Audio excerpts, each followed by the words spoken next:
Hello everyone and welcome back to the channel. I am Abe with MysticGenMara.com, a small town mystic from the middle of Idaho.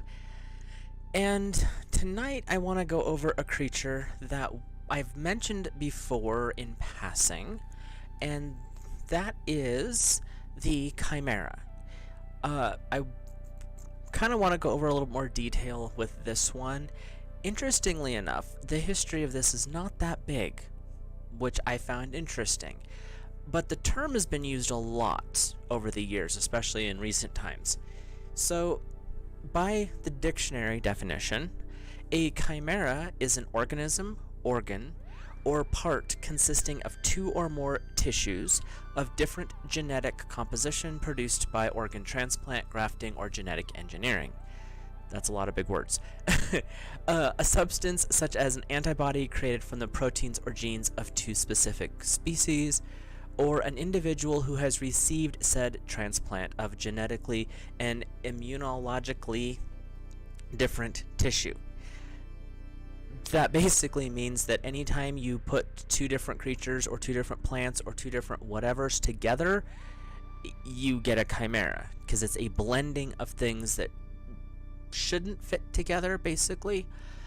So any organ transplant, like if you had a pig transplanted a heart or kidney or something like that, basically that would mean you're the chimera now. But it's creepy, kind of cool for technology how far we've gotten. Creepy still though. It also it also shows that certain kinds of plant hybridization would fall under this in a positive way, hybriding 3 or 4 different kinds of corn to create a strain that was immune to fill-in-the-blank disease. Or in a more nightmarish version, GMO creating toxic or sterile plants.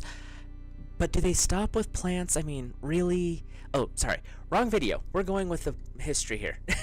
So, bouncing back to our history lesson, in Greek myth, always interesting to start off a topic like that, a chimera was a massive, some places would call it a monstrously large, fire-breathing creature.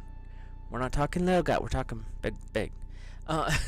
It was seen as a mix of the body and at least one head of a lion, a second head of a goat coming off of one shoulder or out of the back. This is one of the few variances that I did find researching this, was some references have it coming up over the top of the lion head out of the back. Others would have it coming off of one or the other shoulder. So that's the variable this time. The consistent one was the tail that ended in either the head of a snake or that of a dragon. So basically where the tail would connect into the lion's body, it would turn reptilian, and you'd either have a venomous, specifically, viper, or the head of a dragon. Okay. And sounds friendly so far. I mean, we got this really interesting collection of things that want to kill you, and yeah, we're all putting them into one animal. And the Greek myths said that this was the child of Typhon, which was a world-destroying deity, and Echidna, a female kind of monster mother, basically, is what I was finding. I might talk about her later, but it sounds like she liked to birth things that weren't pleasant. Possibly, according to some sources, although these are more recent sources when the Greeks started to build all of their monsters as family members, but this Chimera was possibly a sibling of Cerberus. Great family. I mean, really, if we're gonna start off with Cerberus and Chimeras as your first children, might want to rethink some things along the pathway there. Over time, the term chimera would be used to describe any creature with 2 or more species represented, and we use it today to describe such things, although the term usually implies something not so great when we talk about, like, chimera bacteria or chimera fungus, or generally when we use those terms, we're not talking about something pleasant. But really, the source material of the chimera, source legend of the chimera, wasn't pleasant. Another interesting description of the chimera actually comes from the Iliad by Homer, in which he describes this being as a divine being, not mortal, at least not mortal to normal men type of a thing, the body of a head, the middle possessed of a goat, which was an interesting phrasing of it, and the rear section that of a snake, breathing great fire from all mouths. I'm telling you, it's completely safe to pet this critter. Go for it. I'm going to be over there, away from the charred remains of anyone who decides to pet this thing. Other descriptions from the time period said only the goat head breathed fire, still not making this a pleasant animal to describe. For example, this is what we're talking about, and this is where it's when you the top part over here, you'll see where the head's coming out of the shoulder area. I couldn't find a really adequate description or depiction of the one coming out of the neck over the top of the head, but I'm sure if you googled a little bit, I didn't go to DeviantArt. I should have. DeviantArt would probably have something along those lines, but this was a Greek statue that's in a museum in France, I believe. It might be in the Louvre. I looked at a lot of pictures trying to find stuff that might fit for what we're doing, but that's the best one that I could find for the shoulder description. Where was that? In Homer's tale, the chimera, like we use the term today, it's usually to describe something not pleasant, was a pain to the land of men. No kidding. It was said that the hero Bellerophon, son of Poseidon, killed the monster by the order of the king. In the story, the great Pegasus, flying horse discussed earlier, helped in the removal from the land of the living. I haven't read the Iliad in recent decade, so some of the details were a little fuzzy, and I didn't want to go into trying to find all the references because you start Googling that and it gets interesting. Not bad, just a lot of it. So I'm going to have to reread that to be a little more clear on how everything went down there, but suffice to say, that's where we were at. One of the interesting things in the Greek tales, and this actually carries through even to today, the chimera is a female entity, exclusively. Some of the other ones have been pretty much exclusively male, but the chimera is exclusively female. And she was, in one legend, says that she's the mother of the Sphinx. Not quite how the Sphinx actually appears in myth, we'll go over that later, but this is one of the older stories in Greek myth about how the Sphinx ended up in Greece was through the chimera, but again, not quite there. And in some of the depictions of the chimera, she had, we'll call them exaggerated baby feeders. I'm not saying the word, but you can kind of get the impression of what we're talking about from this picture here. And they reference it frequently because she birthed monsters as well. The Sphinx was one of her many children, and they all fed from her to gain power to be better nightmares, I guess you could say. If you want to go there, I guess. The images in Greek art, I should say, started to show up around the 670s or so BC. There's not a set date that I could find. It was in a time period, so the 7th century, give or take. Although there is some discussion that there are variations in art going back much further, I don't have a good answer as to the origins of this nightmarish creature, because the images, like I said, they get hazy when you get past about 1000 BC in Greece as to what was where. So there was a lot going on, but the Chimera seems to be pretty ancient in its own right. There are clues going along with this, though, because Egypt traded with Greece. Over the years, the trade routes were pretty open and heavily used. So Egypt had a myth of a fire-breathing lioness deity. It was a goddess. The Etruscan civilization had images that could be chimeric in nature, and later this creature would also appear within the Indus region, and it would mix with it would mix Indian creatures like from the country India with Greek creatures, making some interesting mixes.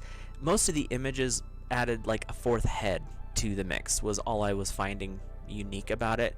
It was like an antelope head or something added into the goat head and the dragon head, so it wasn't super special, nothing that I was hunting images too deeply for, because they all started looking alike. This creature would also appear with similarities in the Orient, and an example would be in Japan with the creature called the Nu, or the Nue, Nue, which was a tiger, monkey, snake, dog mix. Couldn't find good images of it. They all looked really cartoonish, so I skipped that one. The Chimera faded, though, which a lot of the Greek myths didn't fade out, they just transformed over time. But the Chimera actually did fade out of memory for a certain period of time. And then when it came back, images were made out to be, or the name was made out to be, evil or demonic in nature. These were the vile spirits in nature, and they were all the spirits that were out there in the world that were trying to kill you. And I'll let you guess who was responsible for creating that particular viewpoint. Started around 700 AD. Anyway, they would use this iconograph symbols, I can't talk tonight, to show the evils of the nature worshipping people. They were all worshipping these chimeric demons. Seriously, that's not how this works. But the name also, over time, would start to be applied more and more frequently to creatures like the Sphinx. Even Cerberus would start to be called a chimera because it's 3 dogs, 3 heads on one body. Not the most accurate example, but there were a lot of accurate depiction, but there were a lot of those terms starting to pop up later, more recently, I should say. Dante's vision of the Inferno, which is a really awesome book if you haven't read it, has a chimera with a human face, one of the helpful, weirdly enough, demons that helps Dante go through hell. They called her a chimera, human face, scaly body. And, great. Let's just take a nightmare and add human faces to it and throw some scales in, Great choice there, Dante. According to references to Pliny the Elder, the Chimera lived in a land of gas vents near the mountains and hills of Lycia. The image on the thumbnail for this video is actually taken in Idaho during a fire season, and so it's not volcanic vents, it's a forest fire started by lightning. But I like the image because it fits this narrative of steaming cauldrons of noxious gases. And the gas vents in Lycia are still there. They're on a trail called Lycian Way in Turkey. And I may be saying that name wrong, but that's how I phonetically figured it out. Field trip! I'm good. You can go have your volcanic steam pots. The area back in the day, interestingly enough, was near the temple of Hephaestus. And if you aren't familiar with that name, Hephaestus is the god of blacksmiths. He's the one that forges I just completely lost the name. Anyway, a lot of the weapons of the Greek gods were forged by Hephaestus, so they were imbued with magical power. This is where his primary temple was, which is all this volcanic stuff all around. kind of makes sense with, the steaming vents. You'd think it was a portal to a blacksmith's home, or hell, one of the two. There were some people of the time, back in the day, who tried to rationalize this creature, and they claimed that the fire breathing that the Chimera did, that wasn't really a chimera, you silly people. It was volcanoes that flew. But I'm not thinking that this makes it better. Like, leave my volcanoes on the ground. I'll take the Chimera over there burning crap before I'll take a flying volcano. Let's just let's be clear with that one. But that's, like I said, there's not a lot of history. The images go way back, like 700 BC is the stuff that I was able to find, for like the one painted image with of the mama. But the lore is a lot broader than that, and it, oddly enough, hits every culture that the Greeks traded with. So it wasn't just the Greeks. They spread that particular legend to a lot of people. Even today, the Chimera is fully back into the consciousness of man. She has made her appearance in the Percy Jackson books. Percy Jackson draws some awesome creatures forward. And there are images in the Power Rangers series. I think it's like the 3rd or 4th iteration. I can't remember splitting them all up.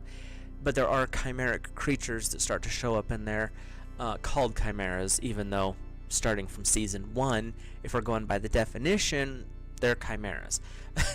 But by title, they didn't start showing up till later. Yu-Gi-Oh!, which was an awesome card game when I was growing up, still have some cards. They had several creature cards that were called chimeras. Originally in the first deck, it was a transmutation card, so you'd have to get 2 other creatures plus this one other card to create, quote-unquote, summon this card. There is, I think, 6 now. I haven't kept up with all the Yu-Gi-Oh! Lore, so I can't say for sure, but I do know that there is a lot of the Yu-Gi-Oh! Stuff had chimera aspects to it. The World of Warcraft video game has chimeras referenced in it throughout. I only played that a little bit, so I could not be specific with that. So, and Final Fantasy, the series, has several chimeric animals and spirits in it, as well as, I think it's either in 7 or 10 in the video game. They actually have creatures that they call the chimeras. So you can double check me on that, because I can't quite remember all the details. I don't play a lot of video games anymore. I wish I had the time for that. Especially this month, I haven't had a lot of time to do anything but make videos, stream, and my day job. So yeah, that's where I'm at. But as this is Myth and Tarot, we are going to go ahead and do a simple Celtic cross reading for the horrifying and interesting creature of the Chimera. And the Celtic cross is a nice, basic way of doing readings like this, and I will do the reading as if the Chimera was sitting. Let's just say the Chimera is on a hilltop over there, and I'm doing a reading through a megaphone to them, because I don't want to be close to this one. There's other creatures that I've talked about. There's others on my list to talk about that, even being nightmarish creatures, okay, I'll be close to you. This one, no, I'm good. You stay over there. So, yeah, the chimeras are not the most friendly creatures. They're a lot like Cerberus and the original Pegasus. It was only one, thankfully. But this one, unlike some of the other only ones, this one was hated, despised. And like I said, in one legend with the Iliad, they actually have it being destroyed, but then it makes appearances later on in Greek myth. So, not fully destroyed because it's not fully mortal. You can't kill something that's an immortal. It's basically a form of a god. It was birthed from 2 gods. So, you're not killing that, so to speak. You might be able to make it go dormant, knock it out for a while, but you're not killing it. So, we'll hop into our reading here. So I love it. The card that symbolizes the Chimera in this reading, which is the Significator card, is Morte, Death herself. And I love the fact that they make Death in this particular deck, it's the Art Nouveau deck, feminine. It just makes me giggle a little bit. So number 13, Death. With this card, let me rearrange some things on my little screen here because I have too many images going on. Where to go? There. With Death as her starter card, it could mean one of two things. One, she's still in her dormant state, her dead state, or she is in a state of being forgotten for the creature and powerful being that she used to be. But death is not an end in most readings, and as this is her significator, it could also mean that she's a bringer of death, which she was back in the day. Because why else would you send someone out to kill her if she wasn't causing chaos? So as a significator, it's a very apt card because she was a bringer of death, she was slain, but it also could be a period of transition because the death concept in the deities, especially the ancient Greek deities, was a period of rest and slumber to be reborn later. So the Chimera is in her death period right now. The thing that's crossing her, interestingly enough, is the Two of Chalices. The Two of Chalices is a relationship card. So our ability as humanity to be loving and compassionate and caring, building those relationships, building those friendships, and coming together as a species is the thing that crosses her. It's the thing that works against her the most. So working as friends, working together, and with the Two of Chalices, it generally means romantic relationships, so strong family bonds are what's going to keep the Chimera in her sleepy state. So that's a good thing to be crossing her.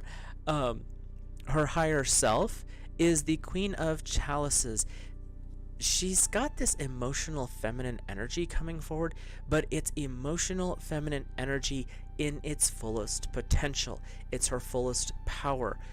With the Queen of Chalices, she knows where she's at, she knows who she is, and her higher self is saying, why don't you use your divine feminine gifts to grow, to encourage?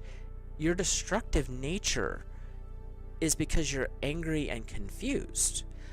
Why not find a way to make everything work together? And how can you use your confusion from being an amalgamation of such interesting characters and help other people discover that maybe being unique isn't a bad thing, but don't make it toxic, because that's kind of what the Chimera did with her life. She was very hateful and angry at everybody. Could have been because of how she was born, or it could have been when she was a baby Chimera that she was treated badly, and her higher self was like, why are you responding with hatred and anger? Because that's what you got, so you're just spreading the problem. Knock it off. So her subconscious lower self, shadow self, is the Four of Pentacles. Not too good here. There's a little bit of domination coming up. There's a little bit of control, like she was been controlled. Maybe it was her mother Echidna that was really domineering. I mean, her father was a destroyer of worlds, so it could have been either or of them being very domineering, but it triggered a response within the Chimera that is, you're not strong enough, you're not good enough, the world's out to get you, we're going to show you. See, the world's a horrible place. So her subconscious lower self is in a fear state and it's lashing out. That's why her significator card is the Death card. She is in a state of either causing death or in a state of slumber, trying to heal and resolve the trauma that she's dealt with. So, I mean, the Chimera is not the greatest thing, but there might be a redemption arc coming up in our reading. Her immediate past, it's an immortal being, so the last, we'll go with 200 years, was the Nine of Chalices. She's kind of drunk on her own legend. She's not really completed her cycle of emotional growth. She's not completed her emotional maturing yet, but she's drunk on as far as she's gotten. She's happy. She's kind of like, I don't care what anyone thinks. That's at least what she's consciously saying, or like saying out loud, because her subconscious mind is saying, that ain't true, girl. So you've got this little bit of a war going on, because her immediate history makes her feel like, oh, I'm invincible. I got this. You ain't telling me what to do. But her subconscious is like, no, that's not how this works. So her immediate future is the Queen of Swords. Swords represent air. Air is intellect and knowledge. Her immediate future, the next 200 years or so, is going to require mental growth for her. It is going to require her to step up. How are you going to appear in the next cycle of your existence? Are you going to continue to be the monstrous, destructive, vile creature of history? Or are you going to try to mature? You're in a state of either death, slumber, transition right now. Are you going to try to grow through it and become something better? Or are you going to go back to your more destructive ways? Because the Queen of Swords is the master of her art. It's the master of knowledge. She's learned how to weaponize knowledge and wisdom in a way that, up until this point within the Sword family anyway, no one else has. So do you want to continue to battle in a negative sense, or are you going to try to grow beyond that? And that's what's coming forward for her immediate next 200 years future. And it's interesting, we've got 1, 2, 3, 4, 5 female dominant cards, and the Two of Chalices is a male-female balanced card. So this reading is really calling her out, calling out the Chimera. Maybe you should clear some things up a little bit. Where am I at here? Her attitude, her immediate attitude, kind of where her headspace is at, not her, the subconscious, subconscious, the higher consciousness, in her own mind as well. Where is she at? She's in the magician state. She's in a beginning of a new era. She has all the tools at her disposal. Obviously, she's got the Queen of Swords coming forward for her future, saying, work with the intelligence. You've got the gifts. These are the gifts. The magician says you have the gifts, you have the tools to become something different if you choose. You're a chimera. You can shift, you can change, you can move. The magician saying, what are you going to do with these gifts? What are you going to do with these unique abilities, these abilities to change, to grow, to transform? What are you going to do with them? So she is in a state of, I'm not really sure where I want to go yet. Her immediate future showing her that there is some changes, and if she chooses correctly, full integration back into the world is going to be 100% viable. But if she follows her subconscious mind, her lower self, her shadow self, it's not going to be the best option for her, so she's got some things some decisions to make. Her immediate environment, I don't think I have ever had this many queens come out on a reading. I don't care if it's for person or for fantasy. We have the Queen of Wands.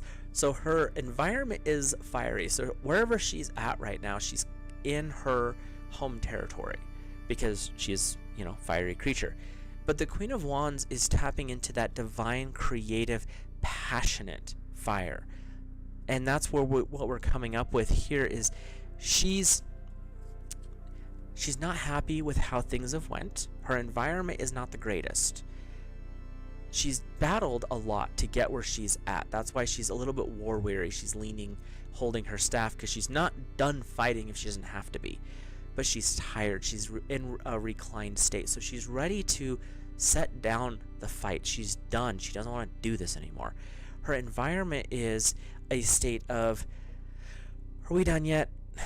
I don't want to keep doing this. Can we just find peace? So her environment, what's around her, because the attitude's in here, the environment's out here, is asking, what is it that is going to help bring you peace?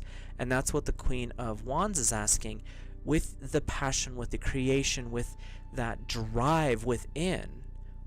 What is going to bring you to a peaceful state? Her hopes and fears, literally we have one card with male, no, two cards now with males, is the Four of Wands. There's a little bit of playful hope in her future. Like, coming back may not be the worst thing in the world, but there's also just a little bit of hesitancy in that, because yeah, if she comes back, will she be welcome? Her hope is, yes, there's this transition period with the Queen of Swords saying, I want to come back, but I'm not going to change completely, but there's some positive things coming. But the Four of Wands is saying, are you ready for that? Are you willing to let go and have fun? Because there is a little bit of dominant energy in this character coming up, saying you still have a little bit of your parental issues, which triggered your anger in the first place. Are you going to be able to let that go and actually step into yourself and not worry about your history? Your history is not the greatest, but you can improve it. That's a change that you have to do, Chimera. The overall outcome is the Knight of Chalices, the third male in this entire reading. And the Knight of Chalices is movement. So you've got some movement. There are some things in the works. There's some things that are moving, and it's moving a lot faster than she was ready for. And so you've got a little bit of emotional, like, am I ready for this? Oh no, what am I doing? I can't believe this is happening. And so her future, her outcome is not horrible. It's not the greatest, but the future is looking good, because you have the Queen of Swords saying there's a transition, there's some knowledge, some growth is occurring. The Knight of Chalices, as the outcome, the final card here, is saying the changes are happening basically whether you want them to or not, Chimera Mother. So it's time to step into those changes and embrace them and move forward with them. Is it going to be comfortable? Probably not. But is it going to be necessary? Yes. So that's where the Chimera is at. Overall, she has some things to think about. She needs to be working on some changes for us to help her on her to pick the best path. Is that bonding of people, that Two of Chalice energy, which is what's crossing her, but that's what's benefiting her growth, is seeing that there is another way. So those positive relationships, those positive growth periods can turn this angry, very upset death card into a more positive warrior princess that has knowledge and wisdom, allowing her to grow and be a better version of herself. So that is the end of the reading for our Chimera Nightmarish. Not sure if I want to call that one a friend or not, but that's the end of our reading.